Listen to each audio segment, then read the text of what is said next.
Hello friends, എല്ലാവർക്കും increasing ഹാപ്പിനെസ്സിൻ്റെ മറ്റൊരു വീഡിയോയിലോട്ട് സ്വാഗതം.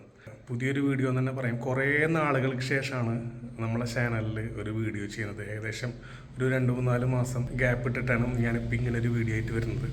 അത് മറ്റൊന്നുകൊണ്ടല്ല, ഞങ്ങൾ ആഗ്രഹിച്ച് മോഹിച്ച് ഞങ്ങളൊരു വീട് പണിയൊക്കെ തീർത്തു, താമസമൊക്കെ ആക്കിയിട്ടുണ്ട്. ഇനി കുറച്ച് നാളത്തേക്ക് അതിൻ്റെ അപ്ഡേറ്റ്സും കാര്യങ്ങളൊക്കെ ആയിട്ടുള്ളൊരു സംഗതികളായിരിക്കും ഞാൻ വീഡിയോ ആയിട്ട് ചെയ്യാൻ പോണത്. അപ്പോൾ അതിൻ്റെ തുടക്കം എന്ന നിലയിൽ ഇന്നിപ്പോൾ കുറേ നാളുകൾക്ക് ശേഷം ഇങ്ങനൊരു വീഡിയോ ആയിട്ട് വരാണ്. ഇതിൽ പ്രധാനമായിട്ടും ഞാൻ വീടിൻ്റെ എക്സ്റ്റീരിയർ കാണിച്ചു തരുന്നതായിരിക്കും. അതോടൊപ്പം തന്നെ നമ്മളെ പൂച്ചക്കുട്ടികളൊക്കെ ഇപ്പോഴും ഉണ്ട് കേട്ടോ. അപ്പോൾ നമ്മളോടൊപ്പം സ്വന്തം ജൂനി, ഹൈറു, ബെല്ല, അതുപോലെ ബുബു, ഇവർ 4 പേരാണ് ഉള്ളത്. അപ്പോൾ അവർക്കും നമ്മളൊരു സെപ്പറേറ്റ് തന്നെ നല്ലൊരു വീട്, അവരുടെ ആഗ്രഹം സഫലീകരിക്കാനായിട്ട് അവർക്കും ഒരു കൂട് സെറ്റപ്പ് നമ്മൾ ചെയ്തിട്ടുണ്ട്. അപ്പോൾ അതിൻ്റെ ഒരു വീഡിയോ കൂടിയാണ് ഇന്ന് നമ്മൾ ഇതിലൂടെ കാണിക്കാൻ ഉദ്ദേശിക്കുന്നത്. വീട് പണി എന്ന് പറയുന്നത് വലിയൊരു സംഗതിയാണ്, അതൊരു സമയമാണ്. അപ്പോൾ എല്ലാവരുടെ ജീവിതത്തിലുള്ളൊരു വലിയൊരു സ്വപ്നമാണ് സ്വന്തമായിട്ടുള്ളൊരു വീട് എന്ന് പറയുന്നത്. അപ്പോൾ ഞങ്ങൾക്ക് അത് കിട്ടിയെന്ന് പറയാം. താമസമായിട്ട് ഇപ്പോൾ ഏകദേശം 1 മാസമായി. അപ്പോൾ നമുക്ക് കാണാം എന്തൊക്കെയാണ് വിശേഷങ്ങൾ. ഞങ്ങളുടെ വീടിൻ്റെ സ്വപ്നഭവനത്തിൻ്റെ തറയാണ് ഈ കാണുന്നത്. ഏകദേശം 620 സ്ക്വയർ ഫീറ്റാണ് തറയുടെ ഒരു ചുറ്റളവ്. 2.99 സെൻറ്റിലാണ് ഞങ്ങൾ ഈ ഒരു തറ പണിതിരിക്കുന്നത്. അങ്ങനെ താഴെയും മുകളിലും കൂടിയിട്ട് 1250 സ്ക്വയർ ഫീറ്റാണ് ഈ വീടിൻ്റെ അളവ്. പിന്നെ പ്രധാനമായും ഞങ്ങൾ വീട് പണിയാൻ ഉപയോഗിച്ചിരിക്കുന്നത് ചെങ്കല്ലാണ്. അതായത് വെട്ടുകല്ലെന്നും ചിലയിടത്ത് പറയും, ചെങ്കല്ലെന്നും പറയും. ഈ കല്ലിൻ്റെ പ്രത്യേകത വെച്ചാൽ നല്ല സ്ട്രോങ് ആണ്. അതുപോലെ തന്നെ നല്ല ചൂട് സമയത്തൊക്കെ നമുക്ക് വീടിൻ്റെ അകത്തോട്ട് ചൂട് അധികം അനുഭവപ്പെടില്ല. അപ്പോൾ അതുകൊണ്ടാണ് ഞങ്ങൾ കല്ലിൻ്റെ കാര്യത്തിൽ ഒരു കോംപ്രമൈസ് ചെയ്യാതെ ഈ ഒരു ചെങ്കൽ തന്നെ ഉപയോഗിക്കാനുള്ള കാരണം. ഞാൻ കംപ്ലീറ്റ് വീട് കോൺട്രാക്റ്റ് നൽകിയിട്ടാണ് വീട് പണി ആരംഭിച്ചത്. അതായത് കംപ്ലീറ്റ് A to Z കാര്യങ്ങൾ കോൺട്രാക്ടർ ഇറക്കി വീട് പണി പൂർത്തീകരിച്ച് തരും എന്നുള്ളൊരു കോൺട്രാക്റ്റിലാണ് നമ്മൾ വീട് പണി സ്റ്റാർട്ട് ചെയ്തത്. എങ്കിലും തന്നെ നമ്മൾ എല്ലാ ഘട്ടത്തിലും, വീടിൻ്റെ ഓരോ ഘട്ടത്തിലും നമ്മുടെ സാന്നിധ്യം അവിടെ ഉണ്ടാവുകയും അതിൻ്റെ ക്വാളിറ്റിയും പണിയുടെ ഒരു ക്വാളിറ്റിയും ചെക്ക് ചെയ്തിട്ട് തന്നെയാണ് വീട് പണി കംപ്ലീറ്റ് ചെയ്തത്. അങ്ങനെ വീട് പണി ഏകദേശം മിഡിൽ സ്റ്റേജിലായി. അങ്ങനെ ഇരിക്കുമ്പോഴാണ് എൻ്റെ മുതലാളിയും മലയാള സിനിമയുടെ പ്രിയപ്പെട്ട വില്ലനുമായ, സുന്ദര വില്ലനുമായ ദേവൻ ചേട്ടൻ അല്ലെങ്കിൽ ദേവൻ സാറ് ഞങ്ങളെ വീട് സന്ദർശിച്ചത്. അങ്ങനെ വീട്ടിൽ വന്നു. വളരെ പ്രതീക്ഷിതമായിട്ടാണ് സാറ് വീട്ടിലോട്ട് വന്നതും.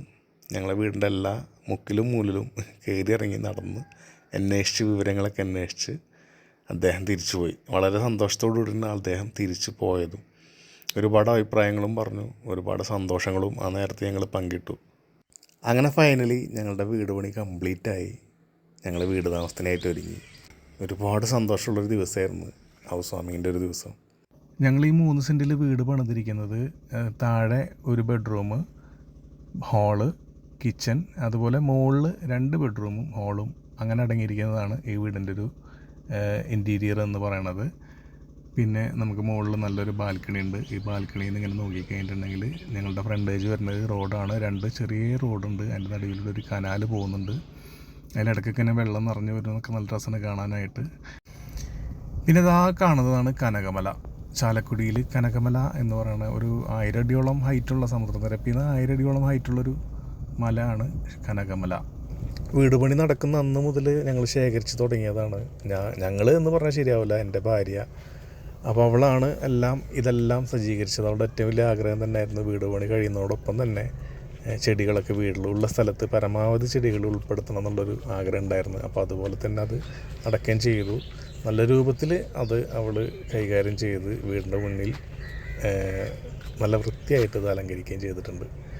ഈ ചെടികളിങ്ങനെ വീടിന് മുന്നിൽ വന്നപ്പോഴാണ് ശരിക്കും ഈ വീടിനൊരു പൂർണ്ണത വന്നതെന്ന് എനിക്ക് പലവട്ടം തോന്നിയിട്ടുണ്ട് കേട്ടോ. പിന്നെ നമ്മൾ വീടിൻ്റെ വേറൊരു രീതി നമ്മൾ ഉപയോഗിച്ചതെന്ന് വെച്ചിട്ടുണ്ടെങ്കിൽ എല്ലാ വിൻഡോസും പരമാവധി വലിപ്പത്തിലാണ് കൊടുത്തേക്കുന്നത്. ഇതിപ്പോൾ മെയിൻ ഹാളിലുള്ളൊരു വിൻഡോസാണ് കാണുന്നത്. 4 പാളികളുള്ള വിൻഡോ ആണ്. ഇതിൽ ഏകദേശം 7 അടി ഹൈറ്റോളം കൊടുത്തിട്ടുണ്ട്. അത്യാവശ്യം നല്ല ഒരു 2-2.5 അടിയോളം അല്ലെങ്കിൽ 3 അടിയോളം വീതി വരുന്ന രൂപത്തിലാണ് ഓരോന്നിൻ്റെ വീതിയും നമുക്ക് കൊടുത്തിട്ടുള്ളത് കേട്ടോ. ഇതേപോലെ തന്നെയാണ് നമ്മൾ മുകളിൽ വിൻഡോയും ചെയ്തേക്കുന്നത്. അതുകൊണ്ട് തന്നെ നമുക്ക് വീടിൻ്റെ അകത്തോട്ട് നല്ല രൂപത്തിലുള്ള വെളിച്ചവും കാറ്റും കിട്ടാനുള്ള സാധ്യത നല്ല പോലെ ഉണ്ട്. ഇതൊരു കിച്ചൻ്റെ ഭാഗത്തോട്ടുള്ള വിൻഡോ ആണ്. ഇതും അതുപോലെ തന്നെ നമ്മൾ ഫുൾ വിൻഡോ കവർ ചെയ്തിട്ടാണ് കൊടുത്തേക്കുന്നത്. 3 പാളികളായിട്ട് ഏകദേശം 2.5-3 അടിയോളം വീതി വരുന്ന രൂപത്തിലുള്ള വിൻഡോ പാളിയാണ് അടുക്കള ഭാഗത്തും കൊടുത്തേക്കുന്നത്. അതുപോലെ എല്ലാ റൂമിൻ്റെ വിൻഡോസും 2 പാളികൾ അടങ്ങിയിട്ടുള്ള, സാധാരണ 3 പാളികളാണ്, നമ്മൾ 2 പാളിയിൽ ഇങ്ങനെ കുറച്ച് വീതി കൂടിയ രൂപത്തിലാണ് കൊടുത്തിരിക്കുന്നത്. പിന്നെ നമ്മൾ ബെഡ്റൂമിലെ വിൻഡോസ് എല്ലാം ചെയ്തിരിക്കുന്നത് ബേ വിൻഡോ മോഡലിലാണ് ചെയ്തേക്കുന്നത് കേട്ടോ. എല്ലാ ബെഡ്റൂമിലും അത്യാവശ്യം സ്പേസ് കിട്ടുന്നതിന് വേണ്ടിയിട്ടാണ് നമ്മൾ അങ്ങനെ ഒരു ഐഡിയ യൂസ് ചെയ്തേക്കുന്നത്. അപ്പോൾ നമ്മുടെ ഈ ഒരു ഫ്രണ്ടിലൂടെ പോയി കഴിഞ്ഞിട്ടുണ്ടെങ്കിൽ ഈ ഒരു സൈഡിലായിട്ടാണ് നമ്മുടെ പൂച്ചകൾക്കായിട്ട് കൂട് പണിതേക്കണത്. എല്ലാവരും ഇപ്പം എന്താ പറയുക, ചൂടൊക്കെ അല്ലേ, കാലാവസ്ഥ മാറിക്കൊണ്ടിരിക്കുകയാണ്. അപ്പോൾ ഭക്ഷണമൊക്കെ കഴിച്ച് സുഖമായിട്ട് കിടന്ന് ഉറങ്ങാണ് നമ്മുടെ ജൂനിട്ടാ. അതുപോലെ ബുബു, പിന്നെ നമ്മുടെ ബെല്ലു ദാണ്ടത് അവിടെ കിടക്കുന്നുണ്ട്. പിന്നെ ഹൈറു.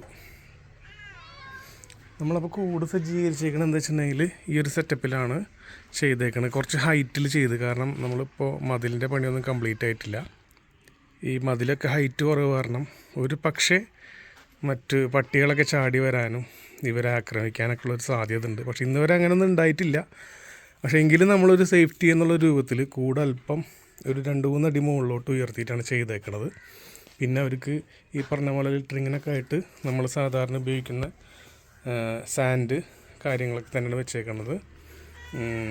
പിന്നെ എന്താ പറയുക, അത്യാവശ്യം നല്ല കാറ്റ് കടക്കാവുന്ന രൂപത്തിൽ തന്നെയാണ് നമ്മൾ കൂടുകൾ വെച്ചേക്കണം, പണിതേക്കണത്. എയർ ടൈറ്റ് അല്ല, നല്ലോണം എയർ പാസ് ചെയ്യുന്ന രൂപത്തിൽ ചെയ്തിട്ടുള്ളത്. പിന്നെ ഇവിടുന്ന് നല്ല രൂപത്തിൽ വെളിച്ചവും കാറ്റും ഇവർക്ക് കിട്ടാനുള്ളൊരു സംഗതികളൊക്കെ ഉണ്ട്. അപ്പോൾ അതിൻ്റെ പേരിൽ ഇവർ ഹാപ്പിയാണ്. പിന്നെ നമ്മൾ കുറേ പ്ലാനൊക്കെ ചെയ്യുന്നുണ്ട് ഈ ഒരു ഏരിയയിൽ ഇത്രത്തോളം കവർ ചെയ്തിട്ട് അവർക്ക് ഇറങ്ങി നടക്കാനും അവരുടെ ഒരു കംപ്ലീറ്റ്ലി അവർക്ക് ഈ ഒരു ഏരിയ അല്ലെങ്കിൽ ഈ ഒരു ഇടം വിട്ടു കൊടുത്തിട്ടുള്ളൊരു പരിപാടിയൊക്കെയാണ് പ്ലാൻ ചെയ്യാൻ ഉദ്ദേശിക്കുന്നത്. പക്ഷെ അതൊക്കെ മെല്ലെ മെല്ലെ ചെയ്യാമെന്നുള്ളൊരു പ്ലാനിങ്ങിലാണ്. നമുക്ക് ജൂനിയോട് ചോദിക്കാം വിശേഷങ്ങൾ. ജൂനി എന്ന് നനഞ്ഞിട്ടുണ്ടല്ലോ. ആദ്യം ഇവിടുന്ന് ഈ വെള്ളത്തിൻ്റെ അടി വന്ന് കിടന്നിട്ട് ഈ വെള്ളം പോകുന്നിടത്ത് വന്ന് കിടന്നിട്ട് ചെറിയ നനവൊക്കെ ഉണ്ട്. ആരൊക്കെ അറിയുന്നുണ്ട്. ജൂനി തുറന്നിട്ട് കഴിഞ്ഞാൽ ഇങ്ങനെ ചാടി വരും. ചാടിക്കഴിഞ്ഞാൽ ഭയങ്കര ആവേശമാണ് പുറത്ത് ഓടാനായിട്ട്. എപ്പോഴും ഏറെക്കുറെ സമയങ്ങളിലൊക്കെ നമ്മളില്ലാത്ത കാരണം ഇവരെ കൂട്ടിലടച്ചിട്ടേക്കാണ്. അപ്പോൾ അതിൻ്റെ പേരിൽ തുറന്നു കഴിഞ്ഞിട്ടുണ്ടെങ്കിൽ പുറത്തോട്ട് ഓടാനുള്ളൊരു സാഹചര്യം ഉണ്ട്. കണ്ടില്ലേ ബുബു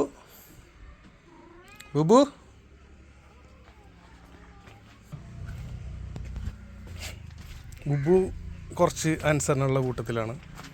നമ്മൾ വിളിച്ചു കഴിഞ്ഞിട്ടുണ്ടെങ്കിൽ വേറെ കുറുമ്പൊന്നും കാണിക്കില്ല, നമ്മളടുത്ത് തന്നെ ഉണ്ടാവും. വാ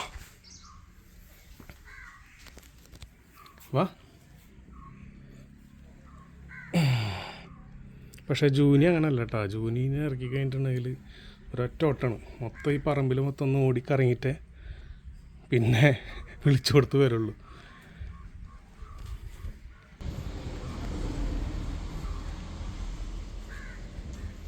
എന്താ ഈ നമ്മുടെ ഈ ഗ്രാനൈറ്റിൻ്റെ തണുപ്പ് കിട്ടുമ്പോൾ അവർക്ക് വലിയ സുഖമാണ്.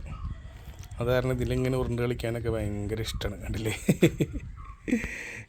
ശരീരത്തിലോട്ട് നല്ല തണുപ്പ് കിട്ടും അതിൽ കിടക്കുമ്പോൾ. ഇനി അത് കഴിഞ്ഞിട്ട് മണ്ണിൽ ഉരുണ്ട് കളിക്കുന്ന ഒരു സംഭവമുണ്ട്. ബുബൂസ് ബാ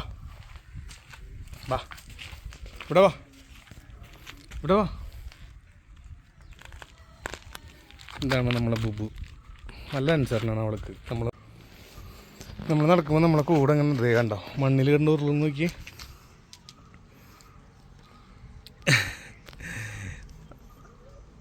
ഇതെല്ലാവർക്കും ഉള്ളൊരു രീതിയാണ് കേട്ടോ. പ്രത്യേകിച്ച് മെയിൽ കാറ്റ്, അവർക്കിങ്ങനെ മണ്ണി കണ്ട് ഉരുളാനായിട്ട് ഭയങ്കര ഇഷ്ടമാണ്. പക്ഷേ എത്ര അഴുക്ക് വരെ മേത്തായി കഴിഞ്ഞാലും 2 ദിവസത്തിനുള്ളിൽ തന്നെ ഇവർ തന്നെ അത് ക്ലിയർ ചെയ്യും. നല്ല രൂപത്തിൽ നക്കി വെടുപ്പാക്കി. അതാണല്ലോ പൂച്ചയാണ് ഏറ്റവും നല്ല വൃത്തിയുള്ള മൃഗം എന്ന് പറയുന്നത്. അല്ലെങ്കിൽ വളർത്ത് നമ്മളെ പെറ്റ്സിൽ ഉള്ളതിൽ ഏറ്റവും വൃത്തിയുള്ളൊരു ഇനം സംഗതികളാണ് പൂച്ച. അവരെപ്പോഴും അവരെ സെൽഫായിട്ട് വെടുപ്പാക്കിക്കൊണ്ടിരിക്കും, വൃത്തിയാക്കിക്കൊണ്ടിരിക്കും. നല്ല വൃത്തിയുള്ള ഇടങ്ങളിൽ തന്നെ അവർ റെസ്റ്റ് എടുക്കാനും ശ്രമിക്കുള്ളൂ. പണ്ടൊരു ചൊല്ലുണ്ട്, ഈ പൂച്ചകൾ കിടക്കുന്ന സ്ഥലങ്ങളിൽ നമുക്ക് വേണമെങ്കിൽ അത്രയും വൃത്തിയുള്ള സ്ഥലം എന്നാണ് ഉദ്ദേശിക്കുന്നത് കേട്ടോ, വേണം ഭക്ഷണം വിളമ്പി കഴിക്കാവുന്ന വരെയൊക്കെ പഴമക്കാർ പറഞ്ഞ് കേട്ടിട്ടുണ്ട്. അതൊക്കെ ഇടയ്ക്ക് നമുക്ക് തോന്നും അതൊക്കെ എത്രത്തോളം ശരിയുണ്ടെന്നുള്ള കാര്യത്തിലൊക്കെ. വായോ വായോ, വരാൻ പറഞ്ഞാലൊക്കെ അടുത്ത് വരും. പക്ഷേ കൂട്ടിൽ കയറാനൊന്നും പറഞ്ഞാൽ നോ രക്ഷ. കൂട്ടിൽ കയറി കെടുക്കുക എന്ന് പറഞ്ഞാൽ എല്ലാ വളർത്തുമൃഗങ്ങളെ സംബന്ധിച്ചിടത്തോളം ഈ ഇഷ്ടമില്ലാത്തൊരു സംഗതിയാണ്. അപ്പം അത് മാത്രം പറയാറുമില്ല, അവരൊട്ടും കെടുക്കാറുമില്ല. ഇവിടെ ഒരാൾക്ക് നല്ല തരത്തിലുള്ള ഒരു കുശുമ്പും വിഷമങ്ങളൊക്കെ വന്നിട്ടുണ്ട്. എന്നെയും ഒന്ന് പുറത്തിറക്കുമോ എന്നുള്ളൊരു ചിന്തയിലാണ് ജൂനിക്കുട്ടൻ നിൽക്കണത്. പക്ഷേ വേറെ കാര്യമുണ്ട്, ഈ ജൂനിനെയും ബുബുവിനെയും ഒരുമിച്ച് കൂട്ടിൽ നിന്ന് ഇറക്കാൻ പറ്റില്ല കേട്ടോ. ഇവർ തമ്മിലല്ല, ലെവന് ഭയങ്കര അസൂയാണ്, ഭയങ്കര കുശുമ്പാണ്. മറ്റുള്ളവരെ വാത്സല്യിക്കുന്നതും അല്ല നമ്മൾ കൂടുതൽ സ്നേഹിക്കുന്നതൊക്കെ ഇവർക്ക് ഭയങ്കര കുശുമ്പാണ്. പിന്നെ എല്ലാം ഇവനാണ് നമ്മൾ വീട്ടിൽ ആദ്യമായിട്ട് വന്നത്. അതുകൊണ്ട് തന്നെ ഇവനക്കൊരു സ്വയം ഒരു അഹങ്കാരമുണ്ട്, ഞാനാണ് വലിയ ആളെന്നുള്ളത്. സത്യത്തിലാവൻ തന്നെയാണ് വലിയ ആൾ. വടിയായിരു ഹൈറു ഉണ്ടാ, നമ്മുടെ ഹൈറു മൂപ്പൊരു ചെറിയ ചാടല്ലേ. ഇപ്പം ചാടിക്കഴിഞ്ഞാൽ ശരിയാവില്ല. പുറത്തേക്ക് ചാടാൻ വേണ്ടി നോക്കി. ഇവിടെ ഫീമെയിലാണേ, അവൻ മെയിലും. അപ്പോൾ അവനെ കണ്ടിട്ട് ചാടുന്നതാണ് ഈ കാണുന്നത്. പക്ഷേ ശരിയാവില്ല, കാരണം ഹൈറു ഹീറ്റിലാണ്. അതാണ് മറ്റവനെ കണ്ടിട്ടൊരു ചാട്ടം അല്ല ഹൈറു.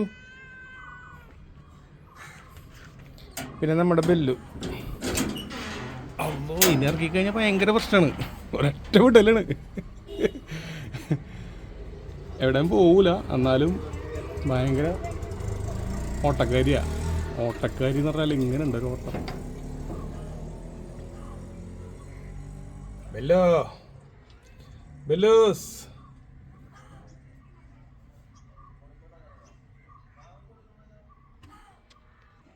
ഉബു ഉബു ഇങ്ങോട്ട് വന്നേ. കൂട്ടിൽ കയറോന്ന്.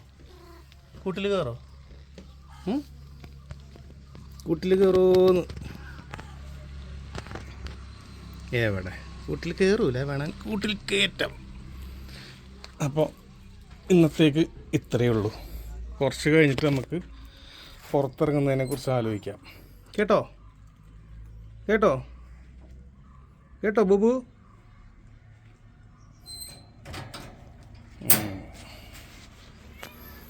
അപ്പോൾ ഇതാണ് നമ്മളെ പൂച്ചക്കൂട്.